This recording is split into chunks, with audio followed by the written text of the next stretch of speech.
Hello, everybody, and welcome to another edition of Magic Mics, proudly sponsored by CoolStuffInc.com, Mana Traders, as well as Twitch subs and Patreon supporters just like you. My name is Evan Irwin, and get started each week by saying hello to my two co-hosts, Power Dragon. What's up, everybody? This should be a good show today. If you missed the pre-show, you missed a lot of crazy conversation. Some crazy stuff. Ruben Bressler. Hey everybody, how's it going? Everything is lovely. You should sign up for our Patreon and come check it out. Hang out on our Discord, where we Yeah. talk to all sorts of people about everything, books and movies and music and stuff, and there's a trading post and everything.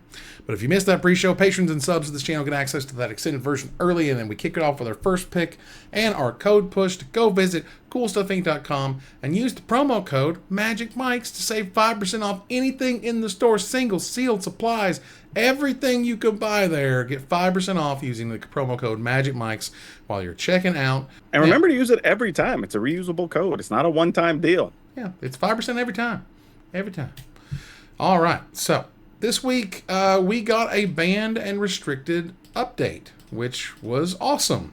And it was pretty simple and, straightforward. And honestly, something that people had kind of expected for a minute now, which is for Legacy, Vintage, and Pauper, they're banning all the sticker cards and all the attraction cards from the unsets.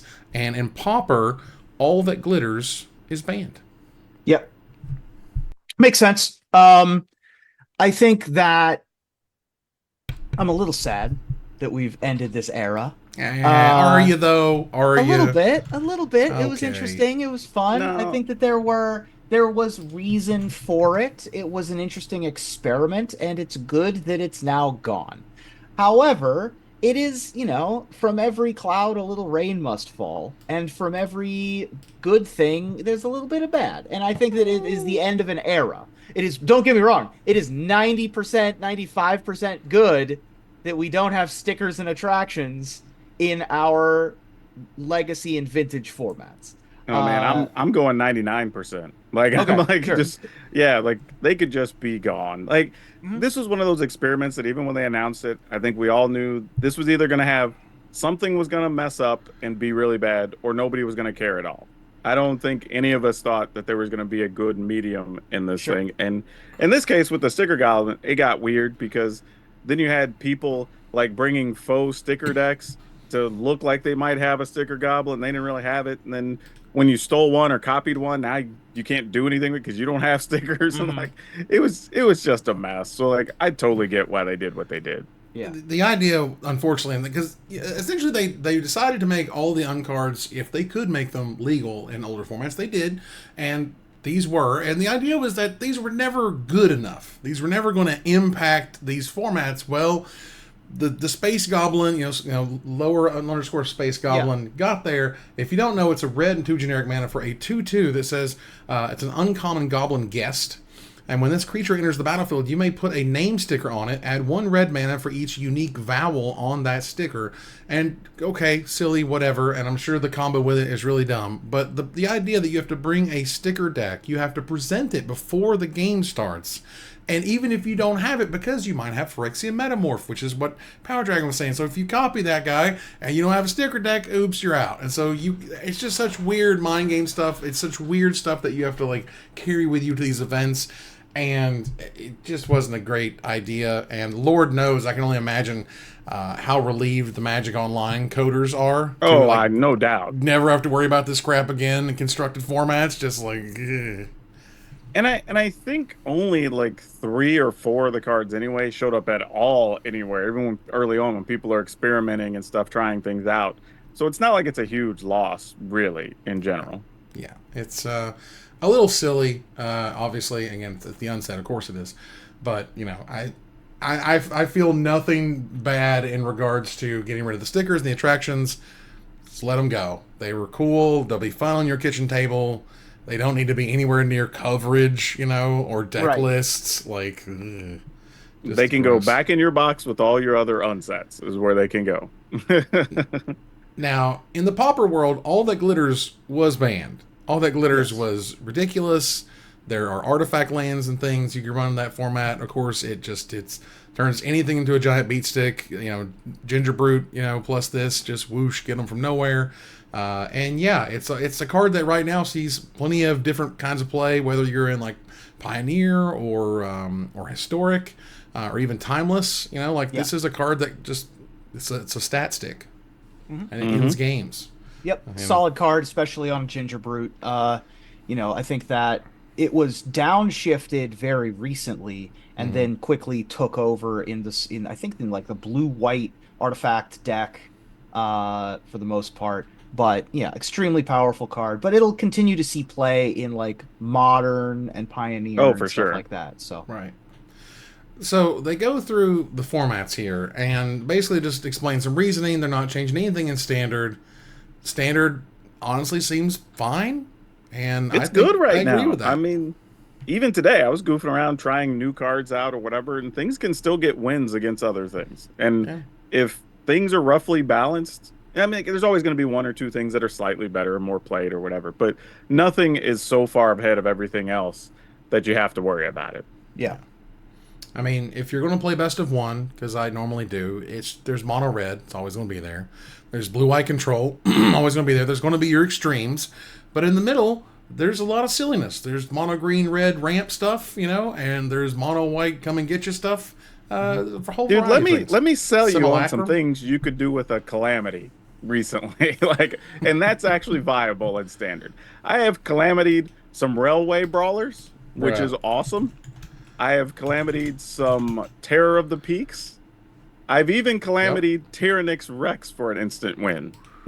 You can do some fun stuff in Standard right now. Yeah, I definitely with the Terror of the Peaks. I've been there. It's wonderful stuff. So yeah, and Calamity's super fun card, wild, powerful, great. What you should be doing at 6 mana, which is you're probably going to be in the game pretty soon because that's where we're at. Pioneer seems fine. Vein Ripper is still good with Sorin. Yep, who seems knew? Good, but isn't busted. So seems fair. I love how Karavek the Punisher's getting there. That's awesome. It seems as people have been exposed to the deck and now that they know what they're playing around and what to target, it's not as insane as it was when we first saw it. I think it's just like a lot of things we see on the big stage, right? Is if you get to surprise somebody, you're ahead of the meta. Yeah. But then afterwards, everybody knows and it's less of a surprise. Right. Everybody can prepare for it. Modern recently took a hit with the ban of Violent Outburst, but now the metagame is in a healthy state to absorb Modern Horizons 3, they say. Great. There was that ley line of the Guild Pact and Scion of Draco that was like, oh no. I mean, that is playable. It's decent. It's good, but it's not ban worthy. Yeah. There is one format that I was surprised did not have a ban in it, and I think we're about to get to it. Legacy? That'd be Legacy. What needs to be banned in Legacy? The most played creature by a wide margin is Orish Bow Masters. Sure. It is in 40% of the decks in the metagame. Wow. It is all over the place, and more importantly, it is pushing out regulars of the format. Right? But isn't it also keeping some things in check, right? It's keeping less. I guess, but the decks that it's supposed to be keeping in check are either small creature decks, which don't exist with the Bowmasters in play, or a Brainstorm deck, which the whole format's Brainstorm decks. We're playing Bowmasters alongside our Brainstorm, not just against our Brainstorm. So it is a 4 of in 40% of the decks. The next most played creatures are Grief, which are in the decks that it's in also. And then I don't know, Brazen Borrower, which isn't a 4 of and isn't in all of those decks. So I think that card is on of the cards that were not talked about or touched upon. Orish Bow Masters is by far the most problematic of any of the formats right now, I think. Orish Bow Masters also is. Oh, it is talked about. There you go. Oh, definitely. But it's also one of those cards that it's like $40 right now. Yeah. But Lord of the Rings is in print right now. When Lord of the Rings is no longer in print and you can't find it at your local game store and you don't see any more product hanging around, it's not going to be $40 anymore. it's going to get a lot more expensive. And then you're going to get in that situation where if Orish Bow Masters is a $100 bill, you're banning $400 out of people's decks for getting rid of it. So the longer that this continues, the more pressure on the price happens for Orish Bow Masters. Makes for a great reprint. We'll slip right into another Masters product because it's got a nice generic name. Sure. But at the end of the day, I think there is starting to be, when their format is that old and the cards are worth that much, that pressure I think really builds in terms of what they should be banning versus what is now the standard staple of the format. Like, when does it get to brainstorm status? And that's just legacy, is dealing with Orish Bow Masters. I mean, we're pretty close. We're pretty close. Like, we're not there yet, but like the aggro decks in Legacy have completely flipped on top, and the control decks for that matter. Mm-hmm. The most commonly played aggro deck in Legacy is Goblins right now, which is crazy. That has not happened in 5 years. That's awesome. Because a lot of the decks that you would qualify as aggro get stone colded by Bowmasters. Control decks. I don't think it's awesome. I think that's great. Also, the most played deck in Legacy right now is Reanimator, and that is the Bowmasters deck. Cool. I mean, well, if Goblins goes down the Maverick Girl notes, if the name sticker Goblin leaves the format. That's true.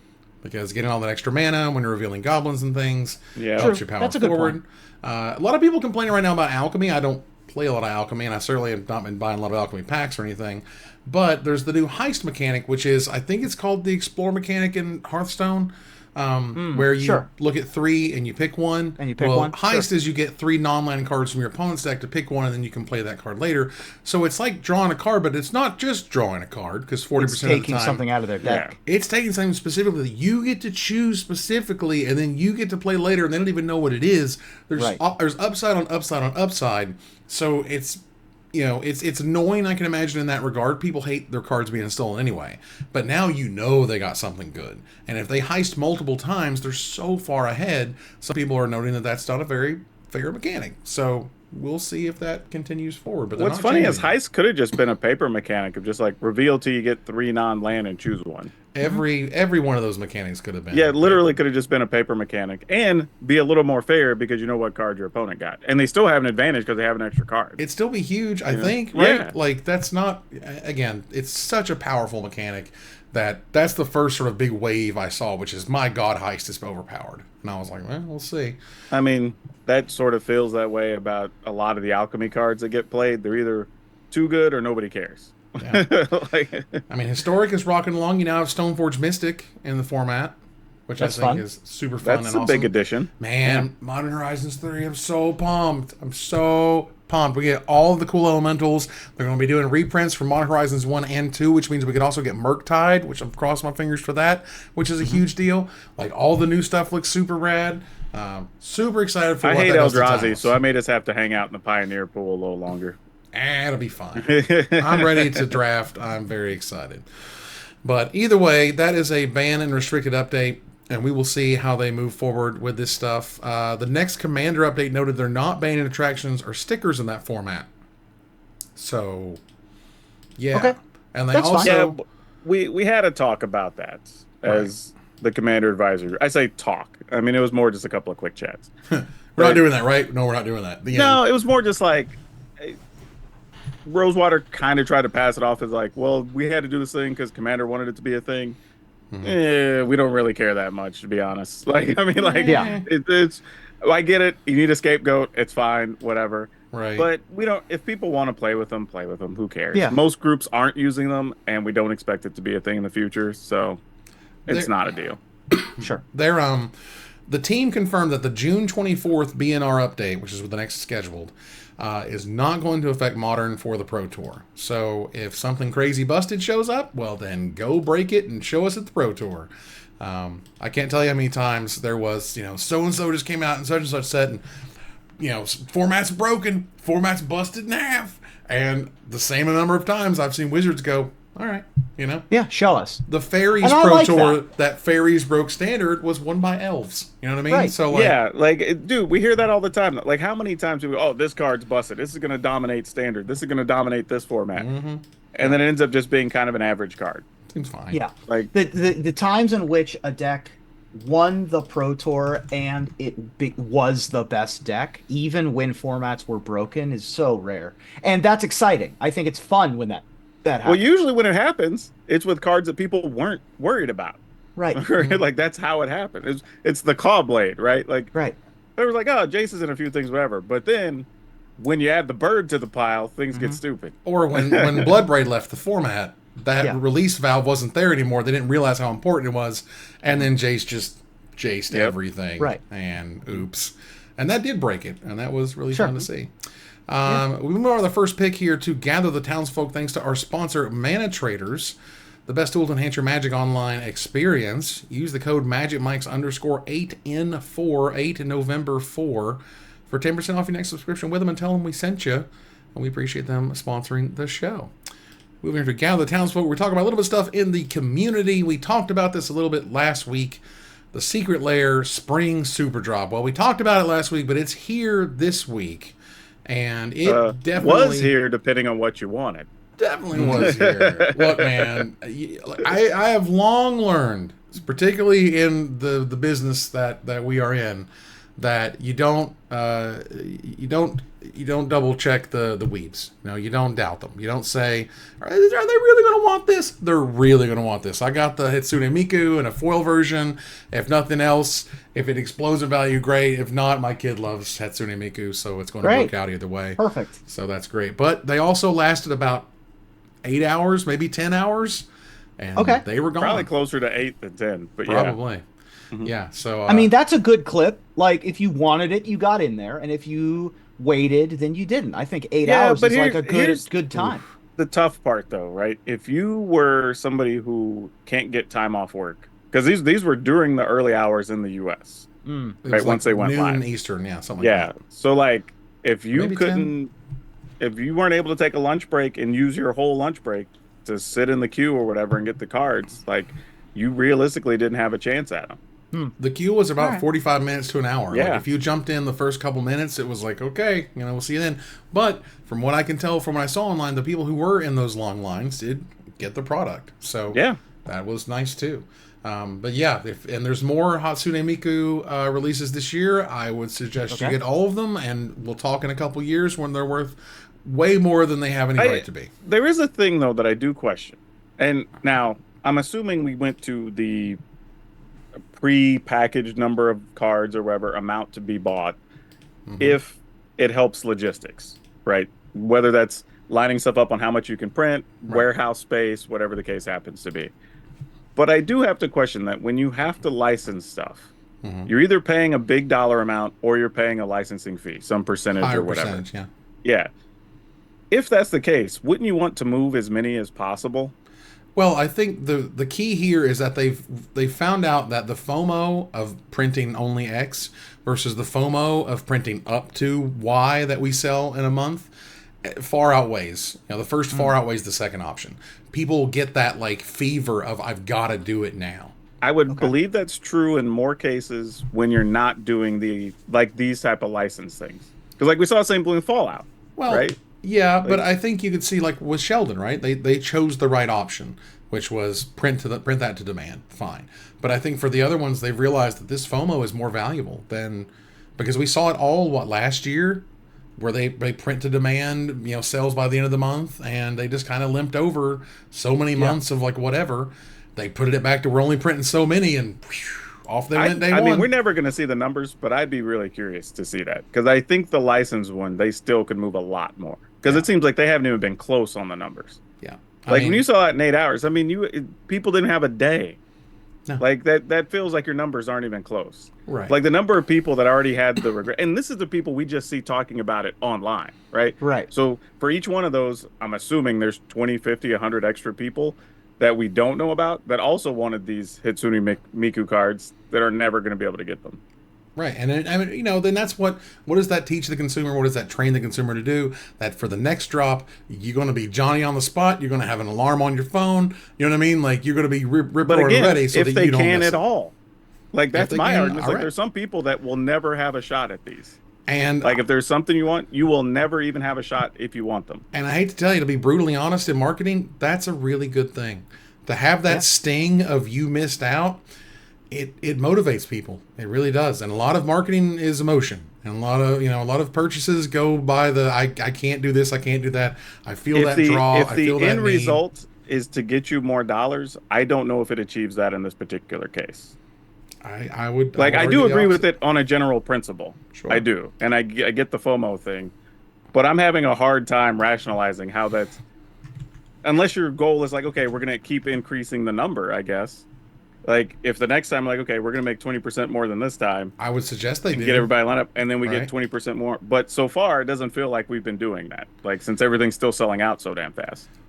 It's a balance, right? You're going to expect Y sales. You might get Z sales if you made more, or if you even pulled back some so they sell out faster. This is all a game that they're playing in terms of what's the Sure. best economic setup for the product. And if anything, it's fascinating to me to see them sort of play around in this FOMO space, and having a licensed character in that FOMO space. So we'll Because I see. mean, if you look, the non-licensed ones still sit around for a while.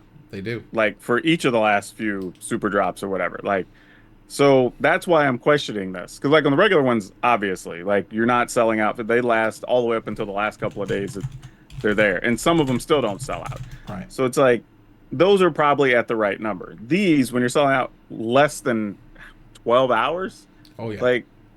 there's a lot more runway there than we're messing with. Even if you figured out what the max number is and pull back 20%, I don't even think we're close to that number right now. Yeah, I'm not. And then the Maverick Girl noted that the foil version sold out in 6 hours. So Yeah. it's and like they sold out of the promo thing you get for spending over $200. The Seaborn Muse that left really early too, which was unfortunate. But yeah, I think the Comic Sans one are probably going to last a good long time. They might Yep. just finish Yeah. the run But with again, some also left over. another non-licensed one. Right. Right. So but again, I'm not surprised by this. All this makes sense, and the lines were a little surprised in terms of how long that wait was, like for real, Nah, like 45 I minutes just- plus to wait, but we got I there. think when we saw this, we all knew. Like there was no question. We all knew. There's regardless. Well, let's move on here to a really, really cool tournament prize. At the Vegas event, at the MagicCon Vegas, let's bring it up here if I can. There's tournament details that are going to result in the winner of the event. It's a sealed tournament. They win the Decadent Dragon artwork from Wilds of Eldraine, illustrated by Wiley Beckert. That is a 19 and a quarter by 14 and a half inch unframed piece of Magic artwork. That is generally Magic artwork is worth thousands of dollars, and this will have a tournament pedigree / an event that was tied to it. It's the first of its kind. Yeah. That's another kind of novel thing about it, Yeah, because I've never that's heard awesome. anything like this before. I think that's awesome. That's super cool. Yeah, I've never heard of anything like that before. What a cool thing. yeah. Let's see. Get a big piece of art. Like nothing wrong with that. For a sealed go. event? Mhm. That's awesome. I've never, I've heard of, like, I'm not even sure I've heard of original art being given away as prizes, but certainly not for a sealed event. That's a great way to, like, drive support and I mean, you probably should have done it for standard if you're trying to fire up standard some more. But It's a True. a sealed prize event, is a right? prize. But Yeah, but a prize is a prize. you know? prize, $100 to play, which again I think for a prize like that is fine. And you play Duskmourn House of Horror sealed, which we'll see how that goes. Which again, that seems to be trending more and more towards the Ghostbuster set than it does the Friday the 13th set. But that's okay. Either way, I think that's just brilliant, and I love the idea that events are still doing something unique, right? We're still innovating on what you can win and what you go out there and play for. I think that's really neat. Oh, we still have a lot of room. I think at every level of how we ran Magic events forever, we were largely kind of lazy. We sort of just went like, all right, this roughly entry fees in this range. We set up the events this way. We give away this percentage of cash prizes, and we just call it good. right? And that's sort of what everybody was happy with for a while. But I think now we're finally starting to experiment with like, how big can the prizes be? How unique can the prizes be? Can we give trips? Can we do, How high you know, can the whatever? entrance fee be, right? Yeah, exactly. It's now it's artwork, right? We could still do a lot of stuff, I think. Yeah, I mean, would you pay $250 to play in a super high stakes event? I mean, hell, we've been Well, talking about dude, that for We've been trying I've to. I've 15 been on the years. ground floor of trying to engineer that several times throughout my years. And the question always is that, like, how big does a prize need to be to get people to pay like $500 plus? Yep, and everyone's Right. been afraid. That's the thing. It's just a fear, because if you get the space, get the people involved, get the website up, get the people, the administrative side of it, get the hotel rooms, get the airplane flights, and all of that, and if it doesn't work, you remember, Ruben? Were you there with there was a tournament in Vegas that like never paid out properly? You remember this? Oh, I was was that not. I do remember the event. I wasn't was there, that but Cardmageddon? I think that was Cardmageddon. no, I don't Remember? think it was car. It was something Oh, else. Wasn't it? because But I they was there for Cardmageddon, and I think they paid out. Okay, but there was no one this that one. I know the happened that one had Evan's problems. talking about because even work with stores, they had some type of like qualifier type event, so some people Right. could make it and they could seed their pool that Oh, you're way. right. And Yes, that was yeah, something else. I forget It what was that something was else. called though. And, like the vendors were super duper pissed because they Yes, paid yes, yes. 5K, 10K to be there, and like 50 people showed up or something. oh, dude, the final event was poorly organized for Oh everything my I saw. god, it was Like, horrible. So yeah, but again, there's blowing up on the launch pad, and there was a whole variety of reasons why that happened for that event. But that just shows you, like, you've got to nail the marketing, you've got to nail the setup, Yeah. you've got to nail the payouts and the entry fees, and there's so many things. And if you say, look, we could just not do that, we could just Right. run like a $5,000 event versus like $100,000 event, and not put yeah, our complete butts on the line if it doesn't work out. Right. just top eight get some percentage of I don't know, let's say 250K. How much are people paying for that? I mean, and again, you would want to say you'd want to pay $15,000 to $17,000 to get coverage at that event, and Probably, you have to yeah. pay your people to be there. Oh And yeah, you'd be you know. in 300K. Oh, at you'd be least. in a hot 300K. Yeah, that's what probably. I'm saying. Like, Like- before you even took one entry, Right. and that's kind of the problem with those things. Right, you got to get the graphic designers in there. Like, if it's a Wizards event, you got to rope them in. You get approvals and things. That's a whole process. Like, yeah. So again, it's one of those things. Like, I don't think we'll see it unless somebody wins a huge, lottery and it's just YOLOs, 500K to I'm see not what gonna lie, happens. that's the type of thing that would get me out of retirement to run a tournament. Oh man, As far as Wouldn't that the be sick? organizer side, if I had the money, I would Right. take a shot at it and try it. Who knows the That's ultra rich, so we can pivot and pitch there Right. on this silly idea. Who knows the ultra rich? The American story. Oh, $1 million ain't as much as it used to be. It's true. Moving on here to a little bit of splash damage, some fun stuff that happened outside of the Magic realm. There's now a Dead by Daylight times Dungeons and Dragons spin-off thing, collaboration Seems great. thing, Yep. which is cool. I don't play a lot of Dead by Daylight, but lots of people do. And do you guys play this game at all? I have not. I but have played it, but I do not currently play it. Okay. I have a lot of friends that have played it particularly over the pandemic. It was a great way to survive the pandemic. Nice. Seems like a natural crossover. A lot of D&D leans into the horror side of things. Curse of Strahd being one of the most classic adventures.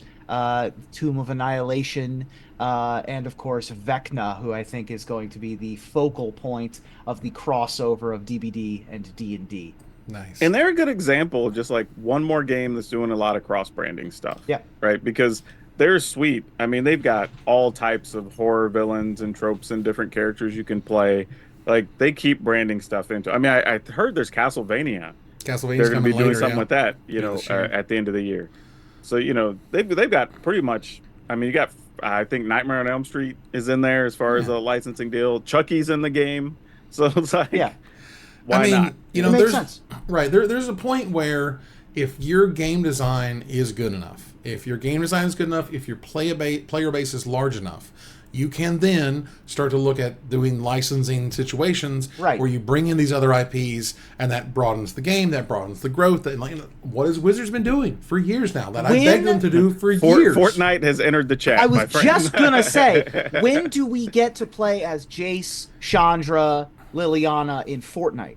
when Wizards ponies up the dollars. That's what it Yeah, we're sounds probably like. not Fair that enough. far away. I mean, we've had WWE superstars in there. Right, and I So, bet I that mean- was a wonderful payday for their Fortnite friends. But like, Oh, I'm sure. you know, and once they're in there, you know, they're in there, and that's also really cool. Mm-hmm. So, you know, yeah, I think, you know, just like Magic has done Fortnite things, we want Magic in Fortnite. Putting those flavors together is awesome. It brings your Right. favorite game experiences with your favorite characters that you may care about in a universe that you didn't think would fit there. And Right. I think Yeah, that's and beautiful. I will say this, like, it's more likely to happen for something like Fortnite, especially since you're doing something like this with Dead by Daylight, right? Yeah. One of the things internally, which pretty sure I can talk about this. If not, oh well. But I don't know if y'all remember when they did the first I guess it was like HasCon or whatever it was called. Yeah. There when you were gonna be able to buy the box set that came with like 3 or 4 different non-magic magic cards, right?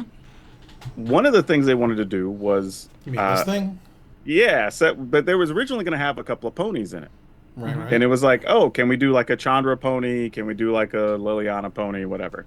Because they own both brands, right? My Little Pony and Magic. The problem was, at the time, to my understanding, I wasn't in the rooms when these conversations, I got it from another employee that was there, but each team didn't want to give up too much of the likeness. Sure. Was the fight, right? Like, how much more does it get to look like Chandra than it does one of their traditional ponies or whatever? And that was like a sticking point, which is weird, but both sides just couldn't make it work. Man, when you start talking to creative, it just gets... Yeah. Whereas now it's like you're seeing more cross-branded Magic stuff, but the characters are just being the characters, right? Right. Jace looks like Jace, Chandra looks like Chandra. So like, I think if we're doing that with Dead by Daylight, and I don't see a reason we can't do it with other brands. I mean, that's a huge step forward, I think, in Bloomborough to have the Fox Jace. Yeah. Like, to actually change Jace's appearance. Technically, you kind of did it in Phyrexia, sure, but you reverted it pretty much immediately. Now, this is straight Yeah. up Jace This as a is fox. different. This isn't Yes. But Jace in a different let's getup. be honest, you're gonna get to market the hell out of this. Yes. Hell yeah. Oh, Like, the that's furries what- are going to go nuts. Oh, dude, I've already seen what's his name, the little furry thing from OTJ. Like, Loot. Oh, yeah. yeah, they have like the dice bags already. and Yeah, little it's stuff. good. I was like, I As knew they they were should. coming. I As knew they they should. were right. coming. Listen, it is cynical, but it's the correct move. Oh, absolutely. If you're like, who do we get money from? Those are the people that have. If I money was Wizard, because they they already want have to like a spend, for library sure. program that they send like cards and different stuff to, I would be making kits right now with Bloomborough art on it, and make that the next wave of kits you send out in the fall. Yep.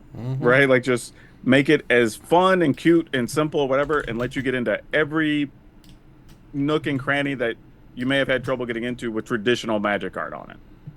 Yeah, it's quite the opportunity. And, you know, here we have another story of splash damage, which is Cynthia Williams lands at Funko after Hasbro. Sure. She is appointed the chief executive officer and a board member. So, CEO after leaving Hasbro last month. And the Funko collectors are going to be on a ride now. And we'll see what that ends up being. Can I say something here? Like, this is exactly the thing.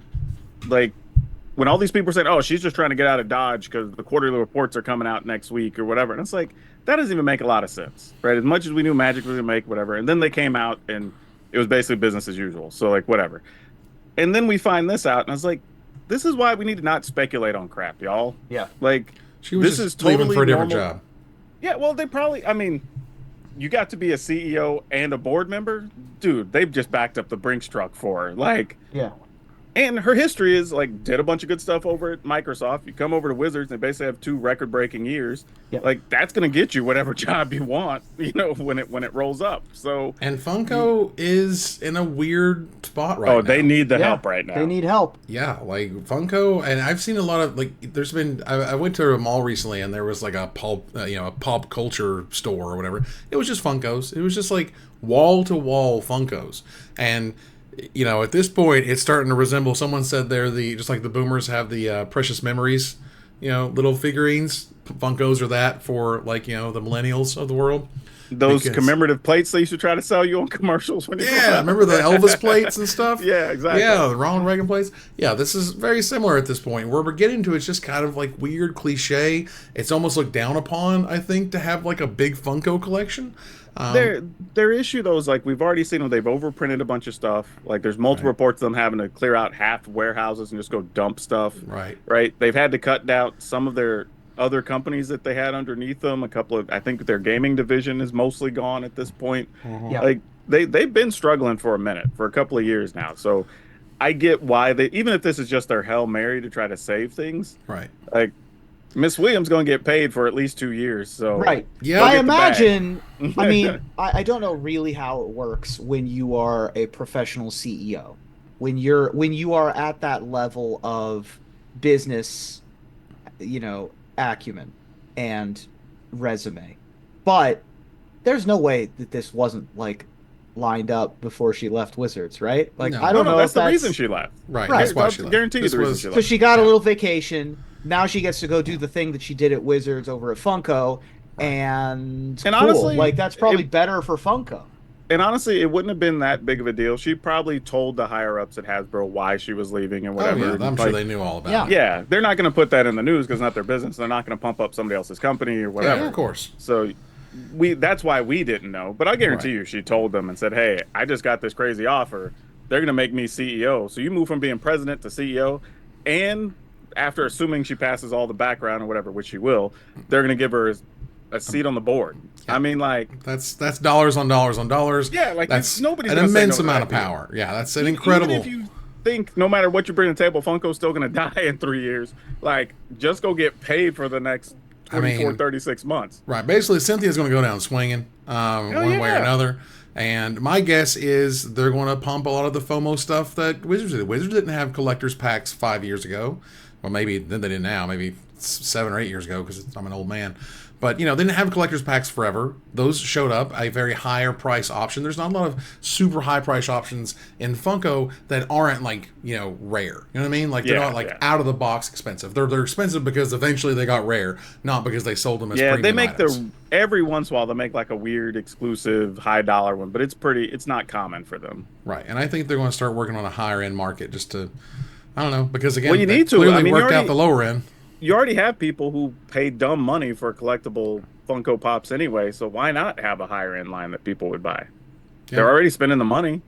Yeah, and when Pharmacist Judge notes loot box Funko, I thought, didn't they have loot boxes for a while for Funko? Or maybe one of those services used them or something. Yeah, I was gonna say I think Funko has been part of 2 different loot boxes, but I don't believe they were ever in house at Funko though. I will say if there's one thing that was a trend that came and gone in the 2010s, it was loot boxes. There was loot box subscriptions and send me some nerdy stuff and whatever. Let me tell you something. Snack Crate, awesome.